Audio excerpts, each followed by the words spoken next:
Désolé, j'essaie de comprendre le démon du poète. Salut, Selem, Shalom, Hola, Hello, bienvenue dans cette vidéo. Paris a vu sur ses pavés un génie de la poésie nommé Baudelaire. Ce poète, à l'enfance torturée, traîne son spleen dans le quartier latin. Entre le hashish et l'alcool, il profite d'une vie de bohème. Sur la rente familiale, sur les muses et les dettes, il construit son mythe de poète maudit. Son amour des lettres, son goût pour la liberté, ses vers et sa prose, auraient-ils trouvé un écho dans le milieu du slam? Baudelaire était-il un slammer?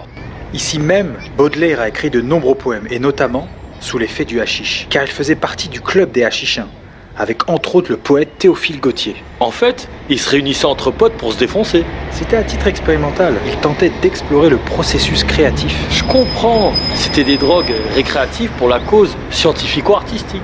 Plus sérieusement, ça n'a duré qu'un temps, car Baudelaire n'aimait pas être dépendant d'une chose pour stimuler son aspiration. Son attachement à la liberté se retrouvait même dans son style poétique et sa prosodie libérée des codes du classicisme. C'est avec son recueil Les Fleurs du Mal que sa liberté va être censurée en 1857, ce qui attisera la curiosité du public et fera le buzz de Baudelaire. Les gens de l'époque devaient venir l'été clamer ses poésies dans les cafés parisiens. C'était des soirées slam avant l'heure. Le slam est un mouvement de parole libre né dans les années 90 à Chicago.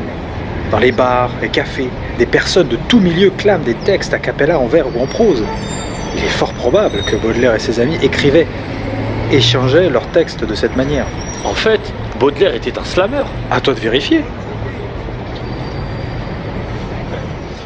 Mon enfant, ma sœur, songe à la douceur d'aller là-bas vivre ensemble. Aimer à loisir, aimer et mourir au pays qui te ressemble. Les soleils mouillés de ces ciels brouillés, pour mon esprit ont les charmes si mystérieux de tes traîtres yeux, brillant à travers leurs larmes. Là, tout n'est qu'ordre et beauté, luxe, calme et volupté. Merci.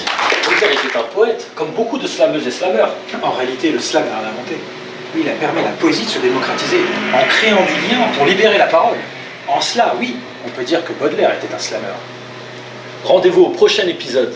Victor Hugo aurait-il soutenu les Gilets jaunes? Souriez, envers et pour tous.